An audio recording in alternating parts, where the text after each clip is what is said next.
In a few moments, I will address the House in front of all Canadians, in front of Jewish people here and around the world, and Ukrainians, to offer Parliament's unreserved apologies for what happened on Friday. Ladies and gentlemen, it's the Pleb. In today's story, Justin Trudeau finally shows up to question period. Today, Justin Trudeau appears to offer the most half-assed apology and takes absolutely zero responsibility for what happened last week. And tonight, Pierre Poilievre faces off with Justin Trudeau in question period and lights him up. And in our last story, Indian television cannot stop roasting Justin Trudeau. It's honestly hilarious. You won't want to miss tonight's story, so stick around.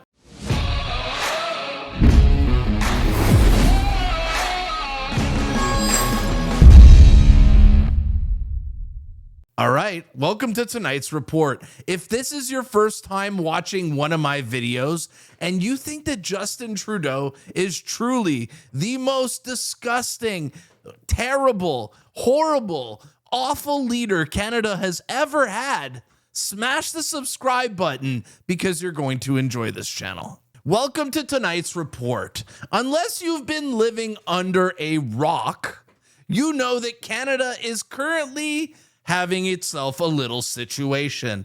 Actually, not really a little situation. This is only the biggest embarrassment in the history of Canadian diplomacy. Yes, Justin Trudeau and his government celebrated a literal Nazi on the floor of the House of Commons last week. Now, for those of you who are not on X or Twitter, a viral post came out last night showing that Justin Trudeau's team, his cabinet, were having an emergency meeting at Parliament last night, and the internet was buzzing, trying to figure out what they were talking about. Was it going to be Justin Trudeau's resignation?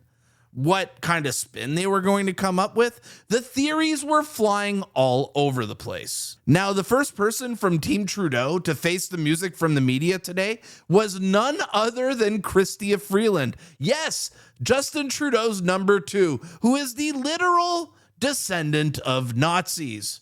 As you can see in this clip from this video, the Liberals are absolutely shook. They're terrified to the point where, yes, even their hands are shaking. In this clip, Chrystia Freeland is asked if Canada is investigating Canadians who fought along Nazis, and her reaction says it all. Props to Golden Pup for putting this clip together, but keep an eye on her hands here.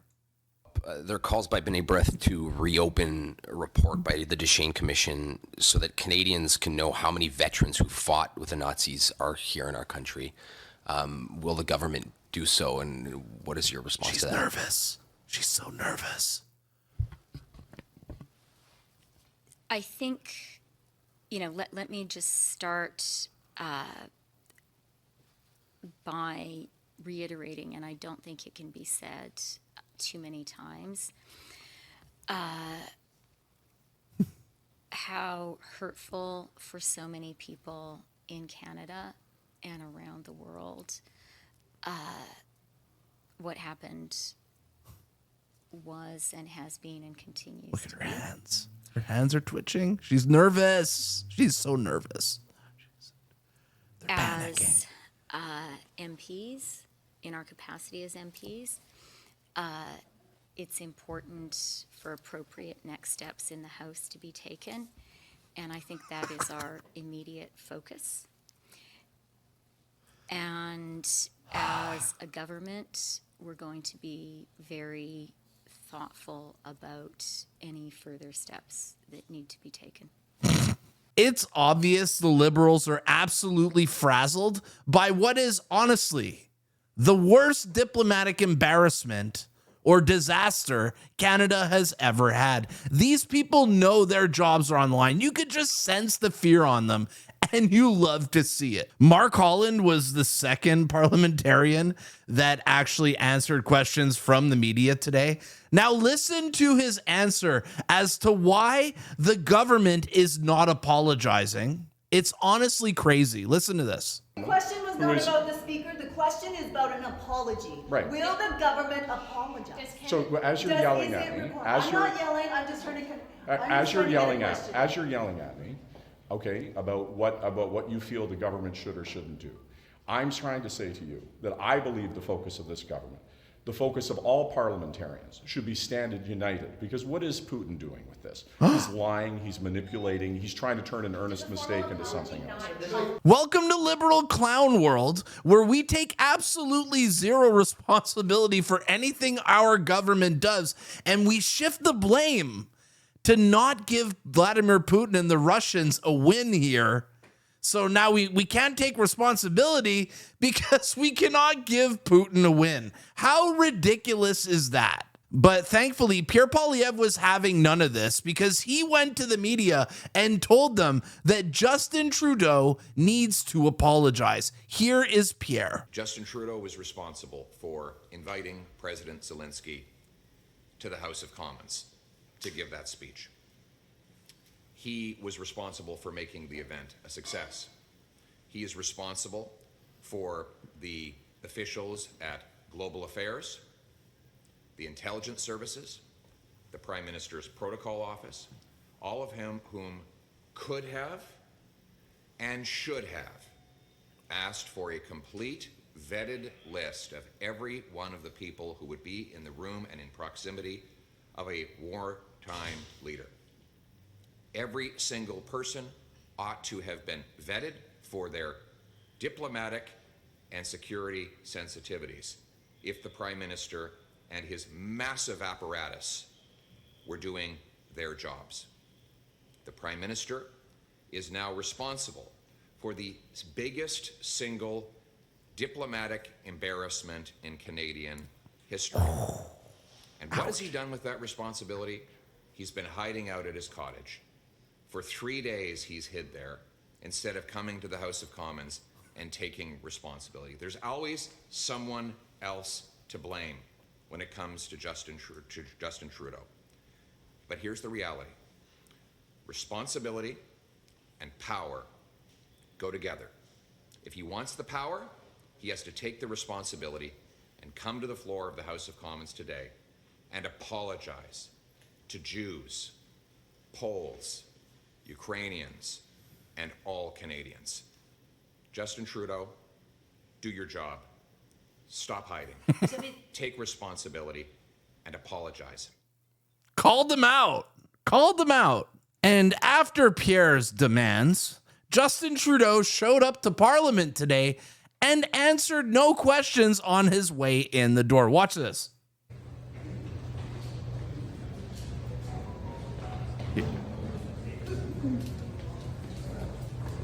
Mr. Prime Minister, did you speak to President Zelensky? Walks right by.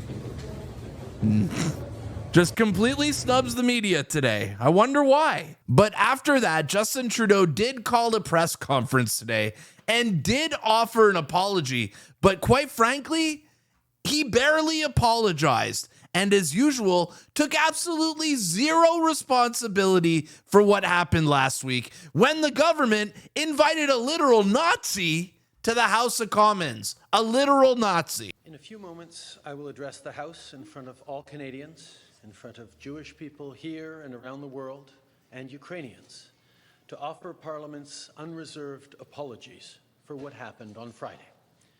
The Speaker was solely responsible for the invitation and recognition of this man, and is wholly... Shift the blame to the Speaker. You're such a scumbag. You are such a scumbag, dude. You are such a scumbag. accepted that responsibility and stepped down. This was a mistake that has deeply embarrassed Parliament and Canada. All of us who were in this House on Friday regret deeply having stood and clapped, even though we did so unaware of the context. Oh my God. It was a horrendous violation of the memory of the millions of people who died in the Holocaust, and it was deeply, deeply painful for Jewish people. It also hurt Polish people, Roma people, 2S LGBTQI+ people. What? What? You had to throw in the 2S LGBTQI+. Pierre Poilievre says apologize to the Jews, apologize to Poland, apologize to Canadians. But Justin Trudeau is literally apologizing to the alphabet, the 2S LGBTQI+ community. He just had to throw it in there. Unbelievable. LGBTQI plus people, disabled people, racialized people, Oh, nice. He apologized to disabled people. What? and the many millions who were targeted by the Nazi genocide. Did this guy seriously just make the Holocaust about the 2S LGBTQI+ community? Seriously? Did you take away from the atrocity that happened to the Jewish people to give a little bit of the sympathy over to the alphabets? Seriously, Justin Trudeau, you are absolutely such a clown. And of course, Justin Trudeau takes absolutely zero responsibility for another screw up his government was responsible. And of course, the CBC came out and said that Justin Trudeau apologized, hyping it up. And they actually called this guy a veteran of Adolf Hitler's Nazi forces. Wow, they're actually admitting he's a Nazi and not saying he's a 98-year-old Ukrainian man fighting for Ukrainian independence like they did last week on their show. And then Trudeau comes out and offers another absolutely weak apology when opening up question period today. Listen to this. Listen to this apology. It's so bad. On behalf of all of us in this House, I would like to present unreserved apologies for what took place on Friday and to President Zelensky and the Ukrainian delegation for the position they were put in. For all of us who were present to have unknowingly recognized this individual was a terrible mistake and a violation of the memory of those who suffered grievously at the hands of the Nazi regime. Did you guys notice that one important thing in that video? Justin Trudeau takes zero responsibility for what his government did and is still not listening to the words from his own tweet in 2013. Why won't Justin listen to his own words and show leadership and take responsibility for the actions of the people he appointed and he hired? Listen to your own words. Why are you not taking any responsibility for this? This was your government. Listen to yourself. But thankfully, after that pathetic apology, Pierre Poilievre was on the floor today for question period and went back and forth with Justin Trudeau and literally lit him up. Let's watch Pierre Poilievre do what he does best. Ruin Trudeau's day. Take personal responsibility for this shame and personally apologize on behalf of himself. Let's go. The Right Honourable Prime Minister. Mr. Speaker, on behalf of all of us in this House, I would like to present unreserved apologies for what took place on Friday and to President Zelensky and the Ukrainian delegation for the position they were put in. For all of us who were present to have unknowingly recognized this individual was a terrible mistake and a violation of the memory of those who suffered grievously at the hands of the Nazi regime. Torch him, Pierre. Torch him. Torch him. Let's go. Leader of the Official Opposition. Torch his ass. Did the Prime Minister's national security, intelligence, or diplomatic officials vet the names of the people that the Prime Minister allowed within mere feet of President Zelensky? The Right Honourable Prime Minister. Of course they did. They did. Of course they did. The privilege and responsibilities and rights of parliamentarians are sacrosanct, and that the Leader of the Opposition would be suggesting that any visitor to this House should be vetted by the government of the day is actually a grievous attack on the rights and privileges of parliamentarians. However, if the Leader of the Opposition or the Speaker or anyone wants our intelligence agencies to vet any of their guests, we would be more than happy to do that in respect of parliamentary rights. The Honourable Leader of the Get Official him. Opposition. Get him. So the Prime Minister has just said that he allowed the president of a war-torn country, who is perhaps the biggest target of false propaganda and of potential assassinations to be surrounded by hundreds of people who had not been vetted for their security background, their potential risks that they present, or in this case, the massive diplomatic disasters that they could have brought to that event. Is he really saying that he did absolutely nothing to protect the Ukrainian president from all of those many risks? Wow. Oh. I don't like Zelensky too much, but man, he makes a good point. He makes a good point there. Justin Trudeau, what world leader is going to want to come to Parliament in the future after this absolute disaster? Who's even going to feel safe in Canadian Parliament if they can't even vet? It's absolutely insane. The Right Honourable Prime Minister. Speaker, the facts are well known here. The Speaker issued the invitation, delivered the recognition, and has taken full responsibility. The Leader of the Opposition knows that not one parliamentarian was aware, but the truth does not matter to this Leader of the Opposition. He distorts, misleads, aims to confuse, all for partisan gain. It's all he knows how to do. Okay, the king divider. Trudeau's literally the king of dividing. Mr. Speaker, again, he deflects blame and responsibility for his personal failings. It is the duty of the Prime Minister to protect our diplomatic reputation. It was therefore his duty to ensure that his diplomatic, intelligence, and security forces ensure there was no one who could potentially present a danger either to the reputation or to the physical safety of the people present at such a massive international event. Right. But today, he said he did none of those things, and instead, after he found out about it, he hid in his cottage for 3 days. Is that what it means to take responsibility for this Prime Minister?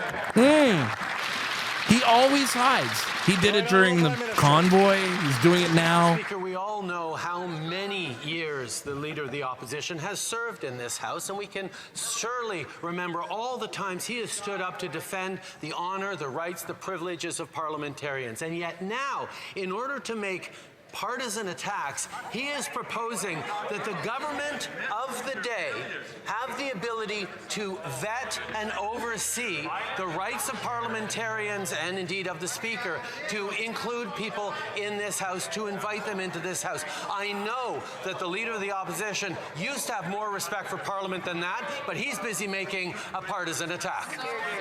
So that's the latest from Parliament and Question Period. I will keep you guys updated as more information comes in on this gigantic Nazigate scandal.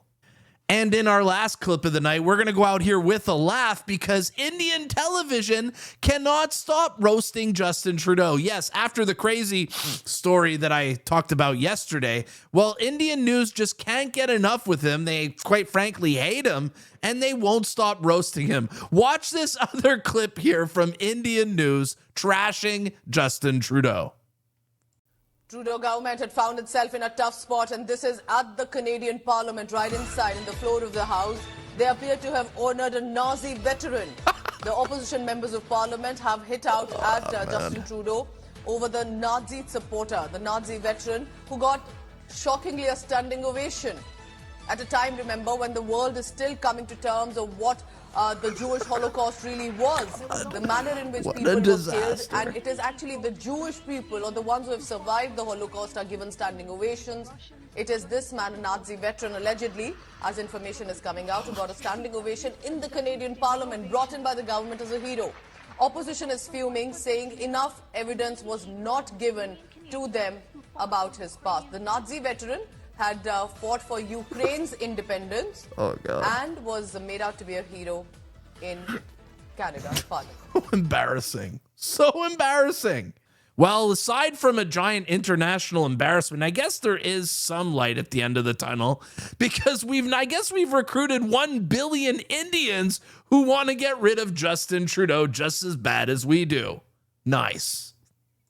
All right, that's a wrap for today's video, but I'm going to ask you guys a question as usual here to end off the video. What do you guys think of Justin Trudeau's apology? Was that Good apology? Was that the most pathetic thing you've ever seen? Let me know in the comments down below what you think of this Trudeau so-called apology. I'd love to hear it. Guys, if you guys enjoy my content, as usual, make sure to like, share, and subscribe to my videos. It helps out a lot. Or buy a membership to my channel. That helps out too. My name is The Pleb. This was today's report. I'll see you at the next one. Peace.